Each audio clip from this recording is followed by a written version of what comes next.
네, 당뇨 환자 400만 명 시대, 많은 분들께서 이 당뇨로 고생을 하고 계십니다. 건강 365에서는 이틀에 걸쳐서 당뇨병에 대해서 알아보겠습니다. 오늘 그 첫 번째 순서로 이 당뇨병을 둘러싼 궁금증 풀어드립니다. 국내 당뇨 환자가 400만 명을 웃도는 것으로 알려졌습니다. 이렇게 흔한 질병이 되면서 이에 대한 정보도 넘쳐나고 있는데요. 우리가 알고 있는 당뇨병에 대한 상식, 어디까지 사실일까요? 물 많이 먹고 소변 많이 보고 그런 거 아닌가요? 단 거 많이 먹고 또 가족 중에 걸린 사람 있으면 유전적으로 걸리고 그러는 걸로 알고 있어요.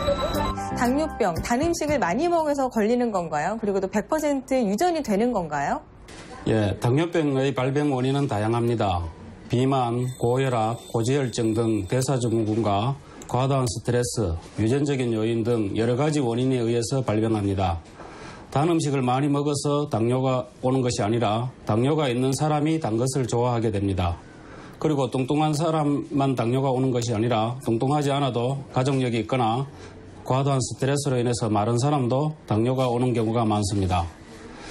그리고 100% 유전은 아니고 부모가 당뇨가 있을 때 자녀가 당뇨일 확률은 30% 정도 됩니다. 우리나라 당뇨병 환자 중 40%는 40, 50대로 미국이나 유럽보다 발병 연령이 빠릅니다.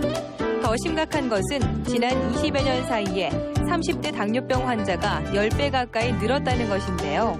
하지만 상당수의 환자들은 당뇨가 있는지 모르고 지내다가 건강검진이나 혈액검사로 우연히 발견하는 경우가 많다고 합니다.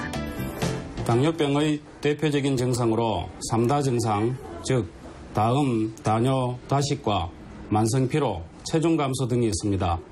말 그대로 갈증이 많이 나서 물을 많이 마시고 소변을 많이 보고 허기가 져서 많이 먹게 되는 증상이 대표적인 증상으로 일반인들은 이런 증상이 반드시 있어야 당뇨라고 생각하는데 반드시 그런 것은 아닙니다.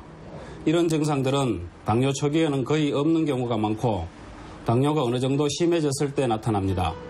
당뇨병 환자가 급증하면서 당뇨 완치약에 대한 광고를 쉽게 찾을 수 있는데요. 하지만 이러한 광고에 속거나 민간요법을 절대적인 것으로 받아들이지 말고 반드시 병원 치료와 병행하면서 담당 의사와 상의한 뒤에 적용해야 합니다. 혈당 강화제는 당뇨를 치료하는 약이 아니라 일시적으로 혈당을 낮추는 약이므로 평생 먹어야 하는 경우가 많습니다. 그러나 당뇨를 근본적으로 치료를 한다면 약을 끊고도 정상 혈당을 유지할 수가 있습니다.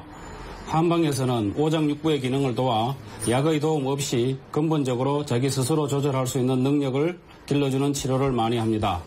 당뇨병의 원인은 췌장에서 인슐린 분비가 부족해서 혈당 조절이 어려운 경우, 또 인슐린 분비에는 이상이 없지만 몸에서 이용하는 능력이 떨어지는 경우로 나눌 수 있는데요. 때문에 인슐린을 맞는다고 해서 말기 당뇨 환자로 구분하는 것 또한 잘못된 상식입니다. 한편 우리나라 산모들의 초산 연령이 30세로 높아지면서 임신성 당뇨를 걱정하는 가임기 여성들이 많은데요. 임신성 당뇨는 임신 전에는 당뇨가 없던 사람이 임신 중에 당뇨가 나타나는 경우로 임신 중에 과식이나 비만 또는 체내의 호르몬 변화 등으로 생기는 당뇨병입니다. 무엇보다도 중요한 것은 임신성 당뇨 환자는 분만 후 약 50%에서 20년 내에 진성 당뇨병으로 이어진다고 합니다.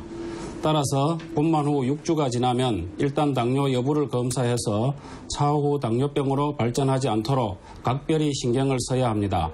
그래서 임신 중에 당뇨가 오지 않도록 기름진 음식이나 인스턴트 식품 등을 피하시고 규칙적인 운동으로 과도한 체중 증가를 방지하여 혈당이 높아지지 않는 생활 습관을 가지는 것이 중요합니다. 당뇨병을 100% 완치하는 것은 어렵습니다. 하지만 전문가들은 제대로 알고 꾸준히 치료하면 당뇨가 없던 사람보다 더 활기차게 생활할 수 있다고 강조합니다. 건강 365였습니다.